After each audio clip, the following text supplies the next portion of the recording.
करौली में मदन मोहन जी के मंदिर में झाड़ू का काम करते थे। उनका नाम था काले खां। क्या नाम था? काले खां। काले खां बड़े प्रसिद्ध हैं। मैंने उनका चरित्र पढ़ा भी है, श्री काले खां जी का। तो काले खां जी के नाम से आज भी मदन मोहन जी की आरती होती है। तो ऐसा होता ही नहीं कि काले खां को प्रणाम नहीं कर दो। देखो कितनी बड़ी बात। हमारे हिंदुओं के इष्ट ठाकुर जी हैं और उनकी आरती होती है, तो आरती में एक विजातीय व्यक्ति का स्मरण किया जाता है, तब आरती संपन्न होती है श्री मदन मोहन लाल जी की। तो काले खां जो थे वो झाड़ू का काम करते थे मंदिर में। अपना घर चलाने के लिए उन्होंने ये कार्य स्वीकार किया। परंतु देखो यहां बहुत सारी बातें इसी कथा में सिद्ध हो जाएंगी। ठाकुर जी के प्रति प्रेम होने के लिए हमको हिंदू धर्म में होना, एक भक्त कुल में जन्म लेना, या हमारा एनवायरमेंट भक्ति युक्त होना जरूरी हो, ऐसा नहीं है। रैदास जी कहते हैं, सो ही सुहागन प्रिय जाहि रीझें। भक्ति वो ही कर सकता है जिससे ठाकुर जी रीझे हों। इसलिए अपने लिए ताली बजा लेना कि हम लोग कथा सुन रहे हैं, तो इसका मतलब ठाकुर जी हमसे रीझे हैं। आप अपनी इच्छा से सुन ही नहीं सकते, मैं अपनी इच्छा से सुना ही नहीं सकता।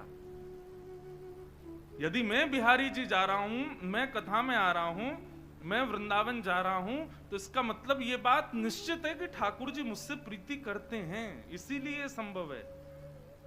वो नाराज हो जाएं तो हमारी मजाल क्या जो हम अपने बिस्तर से उठ के और कहीं नहा धो करके बिहारी जी भी चले जाएं? नहीं जा सकते।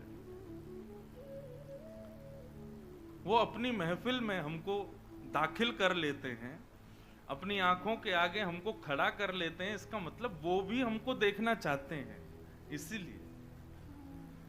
तो काले खां एक विजातीय व्यक्ति, हिंदू भी नहीं था, केवल अपने घर को चलाने के लिए झाड़ू का काम करता था मंदिर के पास। इसी बहाने उसको कभी कभी मदन मोहन जी दिख जाते थे। अब देखते देखते, झाड़ू लगाते लगाते, अब उसकी आदत में आ गया कि अब वो बिना श्याम सुंदर को देखे रह नहीं पाता। रोज मंदिर में जाता, झाड़ू लगाता और पीछे सीढ़ियों पे ही खड़ा हो जाता। अंदर तो जाने की उसको अनुमति नहीं थी। तो वहीं से भीड़ जब इधर उधर होती थी तो बीच में से थोड़ी सी झांकी श्री मदन मोहन जी की उसको दिख जाती थी। मानो उसको ऐसा लगता था उसका हृदय परम शीतल हो गया हो, परम आनंदित हो गया हो। धीरे धीरे भक्ति प्रस्फुटित होने लगी हृदय में। अब तो ये स्थिति हो गई कि मंगला में पहुंच जाता और शयन करा के ही घर आता था वापस। और इससे परिणाम ये हुआ कि पत्नी जो थी काले खां की, वो बड़ी बरसती थी।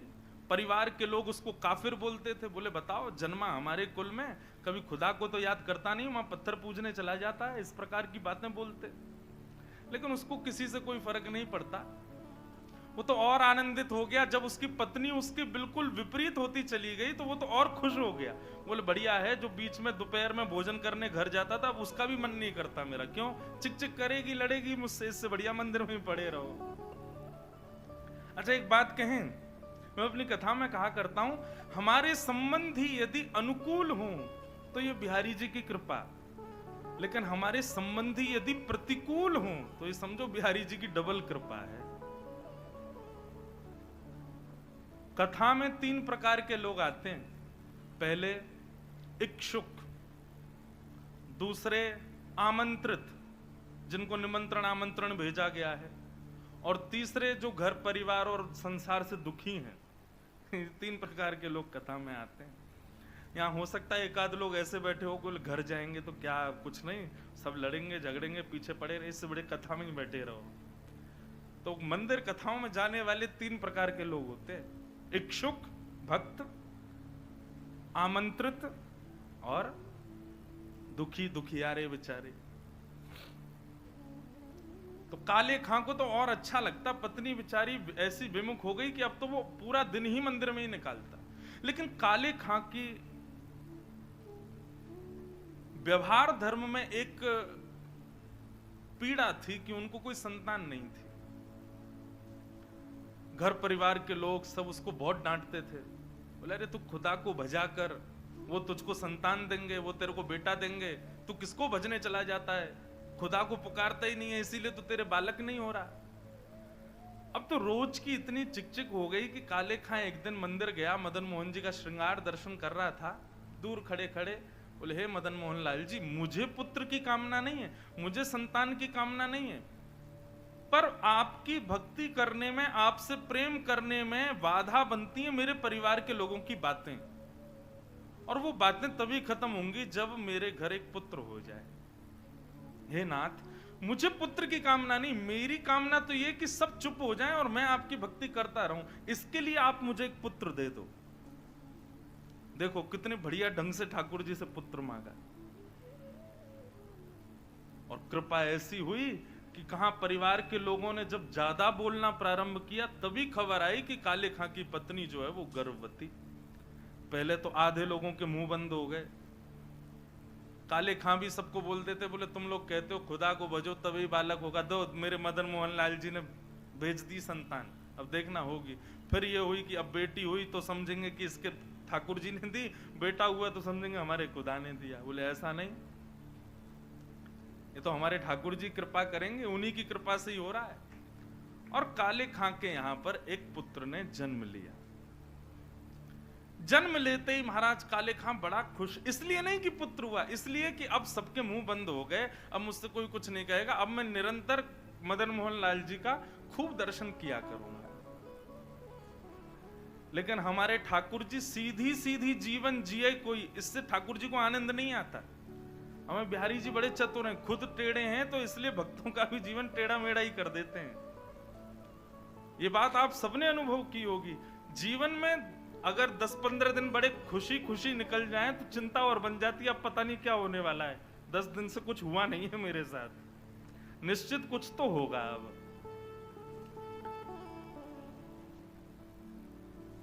काले खां का पुत्र 8 वर्ष का हो गया, सब आनंदित था, काले खां बड़ा प्रसन्न। अब तो जन्माष्टमी भी मनाता है, राधाष्टमी भी मनाता है, रामनवमी भी मनाता है, घर वालों को नहीं बताता, बस मंदिर में जाके सब उत्सव होते हैं उसमें आनंद करता है। 8 वर्ष का बालक काले खां का यमुना जी के तट पर, नदी के तट पर कहीं खेल रहा था अपने मित्रों के साथ, और एक सर्प ने उसको डस दिया। सर्प के डसते ही महाराज नीला पड़ गया उसका पुत्र, बेहोश होके गिर गया। बालक दौड़े दौड़े गए काले खां के घर, काले खां तो मंदिर में था, उसकी पत्नी को जाके बताया। पत्नी रोते रोते मंदिर पहुंची, जाकर के बोली जल्दी चलो, हमारे बेटे को सर्प ने डस दिया है, वो नदी के तट पर बेहोश पड़ा है, मैं जा रही हूं उसके पास, तुम जाओ किसी झाड़ फूंक वाले को लेके आओ, हमारा बेटा मर जाएगा। लेकिन काले खां व्यस्त था ठाकुर जी की श्रृंगार आरती में, श्रृंगार आरती हो रही थी। पत्नी इतना बोल करके लौटने लगी, लौट करके उसने पीछे देखा कि आए कि नहीं, तो देखा तो काले खां तो ठाकुर जी को ही देख रहा था। पत्नी जाकर के बरसने लगी, बोले तुमको अभी भी यही दिख रहे हैं? अरे हमारा बेटा मरने वाला है, देरी करोगे, कोई झाड़ फूंक वाला नहीं पहुंचा तो उसकी मृत्यु हो जाएगी। लेकिन काले खां तो अभी भी मदन मोहन जी को ही देख रहे थे। पत्नी ने कहा यदि मेरे पुत्र को कुछ हो गया ना तो फिर देखना मैं क्या करती, तुम्हें और तुम्हारे इस मदन मोहन को दोनों को देखूंगी मैं। ऐसा कहकर के पत्नी तो चली गई, काले खां वहीं खड़े रहे, नेत्रों से अविरल अश्रुधार बहाने लगे, इसलिए नहीं कि पुत्र को सर्प ने डसा, इसलिए हे मदन मोहन लाल, क्यों आप चैन से नहीं बैठने देते मुझको, क्यों आप चैन से मुझे दर्शन नहीं करने देते? ये सब मुझे पता है आपकी लीलाएं हैं, और ये सब क्यों करते हो ये भी मुझे पता है, मुझे परखने के लिए कि मैं अपनी स्थिति से च्युत तो नहीं हो रहा कहीं।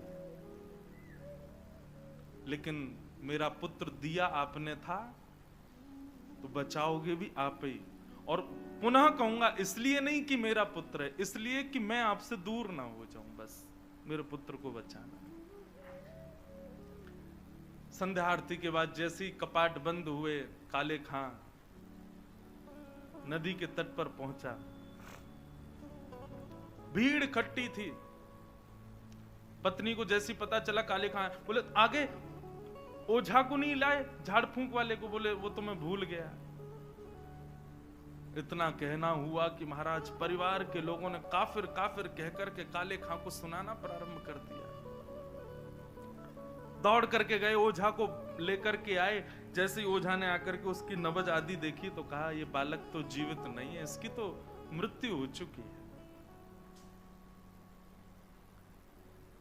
सब रोने लगे। काले खां की पत्नी ने अपने पुत्र को गोद में उठाया और ले गई और मदन मोहन जी के द्वार पर जाकर के अपने पुत्र को रख दिया।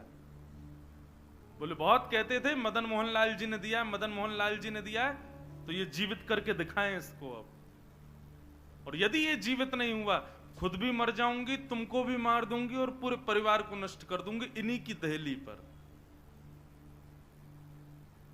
तब काले खां ने मदन मोहन लाल जी को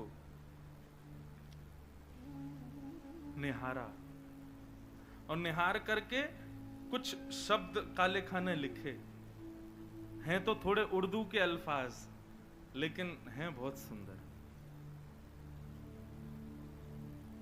इनमें से कई शब्दों के अर्थ तो मुझे भी नहीं पता, उर्दू में है। पर एक बात कहें, भक्त की जब चरमोत्कृष्ट भक्ति हो जाती है ना, तो उसकी भक्ति शब्दों के रूप में निकलने लगती है। जब भक्ति चरम स्थिति में पहुंचती है, कहां मीराबाई ने नहीं गाया, सूरदास ने नहीं गाया, तुलसीदास ने, सबने गाया। एक बात नोट कर लीजिएगा, जिसने पाया उसने गाया, और जिसने नहीं पाया वो गा नहीं पाया कभी। यदि बिहारी जी मिलेंगे ना, तो आप गाने का प्रयास नहीं करोगे, गाना अपने आप होगा, अपने आप प्रकट होंगे शब्द आपके मुख से। अभी हमारी स्थिति क्या है, अभी हम सूरदास के पद गाते हैं, अभी मीराबाई के पद गाते हैं, अपने हमारी कोई निर्माण नहीं है, अपनी हमारी कोई सामर्थ्य नहीं है। पर जिस दिन बिहारी जी मिलेंगे, उस दिन जिह्वा में सामर्थ्य आएगी और आप कुछ ना कुछ गाओगे, ये निश्चित है। जो पाएगा वो गाएगा। काले खां मदन मोहन लाल जी की ओर देखने लगा और कहने लगा, मुसफक साफीक रफीक दिल दोस्त मेरे नजदीकी हकीकी ख्याल कीजिए। मेहरबान कदरदान आला तू जहान बीच, मुझसे गरीबों का गुनाह माफ कीजिए। काले बेकरार खड़ा तेरे दरबार पे, नंद के कुमार जरा गौर अब कीजिए। हिंदुओं के नाथ तो हमारा कुछ दावा नहीं, जगत के हो नाथ तो हमारी सुध लीजिए। हे मदन मोहन लाल, एक द्वार पर खड़ा है तुम्हारे, यदि तुम हिंदुओं के नाथ हो तो हम वापस चले जाएंगे, कोई कृपा मत करना। पर मैंने सुना है लोग आपको जगन्नाथ बुलाते हैं। जगत के हो नाथ, जगत के हो नाथ तो हमारी सुध लीजिए। बस ये बात कहनी हुई, नेत्रों से अविरल अश्रुधार बहने लगे काले खां के, और देखते ही देखते जैसे ही अश्रुधार का एक बिंदु नीचे पड़े हुए काला पड़ गया था पुत्र विष के कारण, जैसे एक बिंदु जाकर के उस पुत्र के मुखमंडल पर पड़ी, पड़ते ही उसका जो काला वर्ण हो चुका था वो श्वेत होने लगा, और धीरे धीरे पुत्र ने आंख खोलनी प्रारंभ करी। उठ करके बैठ गया, देखने लगा, जल पी करके बोला, अब्बा अम्मी, जो उसके माता पिता थे उनको उन्हीं शब्द में पुकारा। बोले कि वो कहाँ गया? बोले कौन? अरे अभी जो यहाँ खड़ा था, मेरे समान छोटा सा बालक था, मेरे जैसा ही सांवला उसका वर्ण था, मोर मुकुट पहनी थी, बहुत सुंदर उसकी मुस्कान, उसके ऐसे सुंदर नेत्र थे, वो मेरा सखा है, वो मेरे गले में गलवैयां डाल करके खड़ा था, कहाँ गया वो? और और ये भाव देखते ही वहां खड़े जितने लोग थे सबने मदन मोहन लाल जी को दंडवत प्रणाम किया। सब समझ गए, बोले किसने की है कृपा हमको पता है। तब से लेके आज तक श्री मदन मोहन लाल जी की आरती होती है तो आरती होते ही वहां का एक आरती पूर्ण होते ही एक पंक्ति गाई जाती है। कारे के बेटा को जब कारे ने खाया, कारे के बेटा को जब काले ने खाया, कारे की कविता सुन बेटा जिवायो है। काले खां के बेटा को जब काले नाग ने खाया तब काले खां की कविता सुन करके उसके बेटा को जिवाने वाले बोल मदन मोहन लाल की जय। ऐसे श्री मदन मोहन लाल जी, ऐसे हमारे श्री वृंदावन बिहारी लाल, भरतपुर बिहारी लाल। तो ये कथा क्यों सुनाइए? हमारे यहां प्रायोरिटी पहले बाकी के सारे कामों को और फिर उसके बाद ठाकुर जी को नहीं। यदि भक्त हैं, यदि वैष्णव हैं, यदि आप सांसारी हो तो निश्चित है बिहारी जी को चौथे पांचवें नंबर पे ही रखो। लेकिन यदि अपने आप को भक्त कहते हो, दुनिया से कहते हो कि हम वैष्णव हैं, तो ठाकुर जी को प्रथम स्थान दो। उसके बाद में संसार की कोई स्थिति होनी चाहिए। यह भक्ति का स्वरूप। पहले बिहारी जी से संबंधी वस्तु, पहले बिहारी जी की कथा, पहले बिहारी जी के संबंध की कोई भी क्रिया, उसके बाद कोई और क्रिया। और एक बात और कह दें सावधानी के रूप में, टर्म्स एंड कंडीशंस पहले ही बता दे रहे हैं। आप जिस दिन इस चीज को अपने जीवन में लागू करोगे कि पहले बिहारी जी, उस दिन से परीक्षाएं 4 गुनी बढ़ जाएंगी आपकी। क्योंकि ठाकुर जी फिर चेक करेंगे, अच्छा प्रायोरिटी हमें पहले, ले बेटा अब बता। बस उससे घबराना नहीं। कैसी भी परिस्थिति जीवन में आए, कैसी भी स्थिति, कितने भी भयानक झोंके जीवन में आ जाएं, अपने भक्ति की नींव को आप मजबूत रखना। बस विश्वास बिहारी जी के प्रति प्रबल है तो काले खां का पुत्र मरकर के पुनः जीवित हो सकता है। मीराबाई विष का प्याला पीकर के भी मृत्यु को प्राप्त नहीं कर सकती। गोस्वामी तुलसीदास का पूरा परिवार बिखरने के बाद भी वे मानस की रचना कर सकते हैं। गोस्वामी तुलसीदास जी का कभी चरित्र पढ़िएगा, कितने शत्रु थे उनके, कितनों ने मारने का प्रयास किया, लेकिन गोस्वामी जी का कोई बाल बांका नहीं कर पाया। बस ठाकुर जी विश्वास के लिए परीक्षाएं जरूर लेंगे, चेक करेंगे, देखें तो सही हम प्रथम प्रायोरिटी हैं कि नहीं, हम प्रथम स्थान पर हैं कि नहीं। इसलिए हमारा हाथ जोड़ के निवेदन, जो अपने आप को भक्त कहते हैं, पहले ठाकुर जी को प्रथम स्थान दीजिए, उसके बाद किसी और को। और इसी भाव को हृदय में धारण करके कथा सुनिए, सत्संग सुनिए, मंदिर जाइए कि प्रथम तो ठाकुर जी हैं, उसके बाद में कोई और।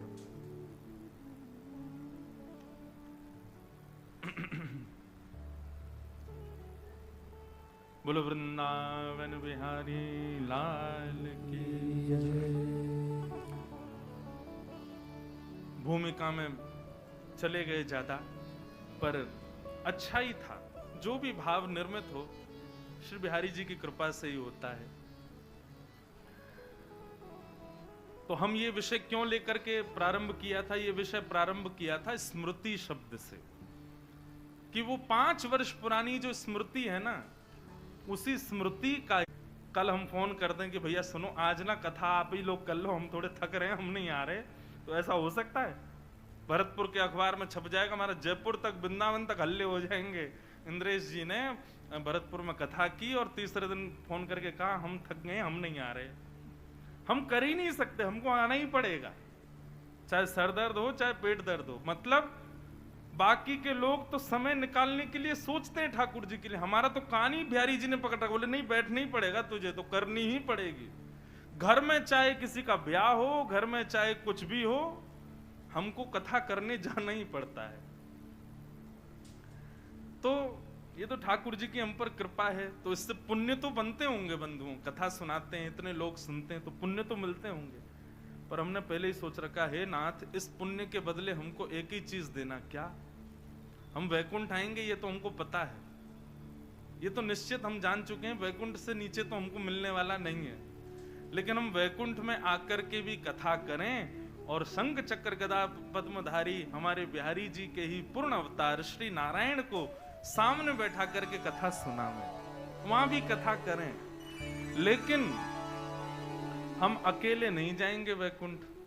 जिस जिस शहर में जितनी कथाएं करेंगे और जहां जहां के जितने जितने लोग कथा सुनेंगे वे सब भी हमारे संगे ही जाएंगे वहां। तो इसीलिए हमने अपनी व्यासपीठ का नाम भक्ति पथ रखा। भक्ति का रास्ता, भक्ति का मार्ग, जो सीधे बिहारी जी के पास जाएगा और उनको उनके सामने बैठ के हमको कथा करनी है। तो उसमें कुछ शहर हैं जहां भक्ति पथ परिवार अपनी गतिविधियों से, अपने सत्संग से, अपने क्रियाओं से इस भाव को, इस संकल्प को सार्थक कर रहे हैं। उसमें यदि ऐसा कह दूं तो कोई अतिशयोक्ति नहीं, पहले नंबर पे भरतपुर ही है। तो निश्चित है भरतपुर के आप सब लोग हमारे साथ वैकुंठ की यात्रा में, आप सबकी टिकट कट चुकी है, नहीं मन होगा तो भी चलना पड़ेगा, सब चलोगे हमारे साथ। और वहां 7 दिन के लिए जाएंगे बस हम लोग। 7 दिन कथा सुनाएंगे ठाकुर जी को, और ठाकुर जी कहेंगे वाह भैया बड़ी बढ़िया कथा सुनाई, अब दक्षिणा मांगो। तब दक्षिणा मांगेंगे, एहो विधिना तो पे अचरा पसार मांगू, जन्म जन्म दीजो या ही ब्रज बसिवो। अब हमको दोबारा ब्रज में ही भेज दो आप।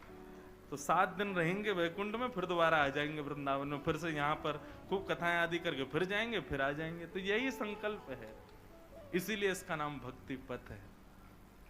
आप सब पथिकों को बहुत बहुत शुभकामनाएं कि आप सब इस पथ के पथिक हो।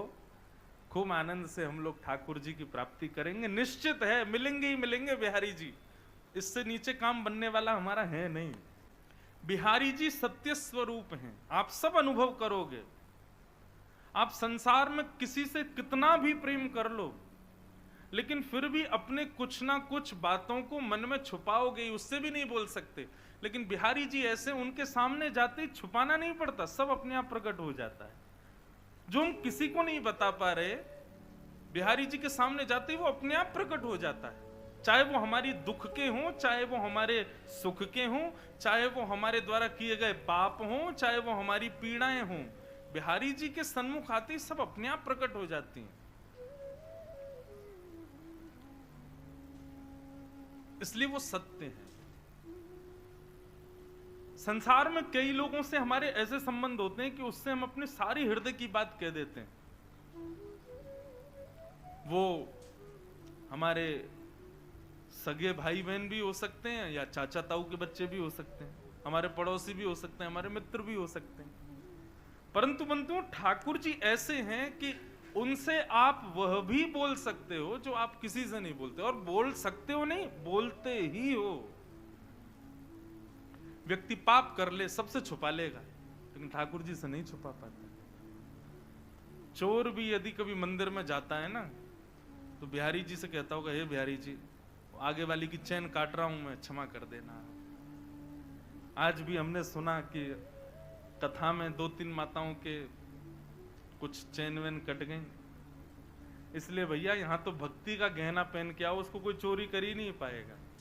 सांसारिक गहने घर ही छोड़ के आई हूं, क्योंकि यहाँ पर भी बहुत सारे लोग बिहारी जी से प्रार्थना इसीलिए करके आ रहे होंगे कि हे बिहारी जी कृपा करना वो महंगी वाली चेन पहन के आवे ताकि हम काट सकें। बिहारी जी बेचारे सबके हैं, कहो तो उसकी सुन लें। इसलिए आप लोग अपनी चतुराई से आओ, थोड़ा सावधानी रखो इस बात में भी। तो भगवान सत्य हैं, उनके सामने सबका सत्य प्रकट हो जाता है। इस बात का प्रमाण देती है महाभारत की एक कथा। कौरवों के पिताजी का नाम क्या है? धृतराष्ट्र। धृतराष्ट्र का एक श्लोक है महाभारत में, वो वहां कहते हैं, जानामि धर्मं न च मे प्रवृत्ति, जानाम्य धर्मं न च मे निवृत्ति। धृतराष्ट्र कहते हैं, मैं जानता हूं कि धर्म क्या है, लेकिन जानते हुए भी पता नहीं क्यों मेरा मन ही नहीं होता करने का। और मैं ये भी जानता हूं कि मैं और मेरे पुत्र जो कर रहे हैं ये अधर्म है, लेकिन ये जानते हुए भी पता नहीं क्यों मैं ना तो उनको रोक पा रहा हूं ना खुद रोक पा रहा हूं। मतलब व्यक्ति को पता है कि सही क्या है और गलत क्या है, लेकिन फिर भी वो गलत करता है। ऐसा हो ही नहीं सकता कि उसको पता नहीं था कि ये गलत है। सबको पता होता है कि हम गलत कर रहे हैं, हम अपराध कर रहे हैं, हम पाप कर रहे हैं, सबको पता होता है ये, लेकिन फिर भी हम करते हैं। तो अपराध करते हैं जानते हुए भी कि ये अपराध है, जानते हुए भी हम कर देते हैं। क्यों? हम 2 मिनट के लिए ऐसा विचार कर लेते, ठाकुर जी क्षमा करना, क्या करें, मजबूर ये करना पड़ेगा। तो हमें ये बात तो पता है कि ठाकुर जी को पता है कि हमने ऐसा किया है, हमसे ऐसी वस्तु हो गई है, हमसे ऐसी क्रिया हो गई है। ठाकुर जी सत्य हैं, उनको सब पता है, उनसे कुछ छुपा नहीं है। सत्य। भगवान का दूसरा स्वरूप है चैतन्य। बंधुओं, ठाकुर जी को कभी भी जड़ मत समझना। ये एक भक्ति में अपराध है कि ठाकुर जी को हम जड़ समझें।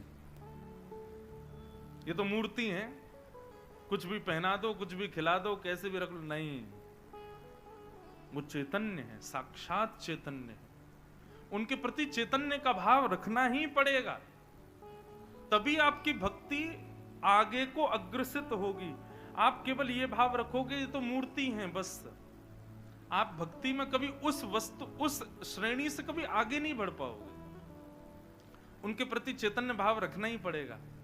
हमारे वृंदावन के राधा रमन लाल जी का कभी दर्शन करो आकर के, आपको अनुभव होगा। जिस दिन राधा रमन लाल जी बड़े प्रसन्न होते हैं, अपनी पोशाक से, अपनी सेवा से या किसी भी भाव से प्रसन्न होते हैं, तो उस दिन उनके 3-4 दतुइयां दिखाई देती हैं।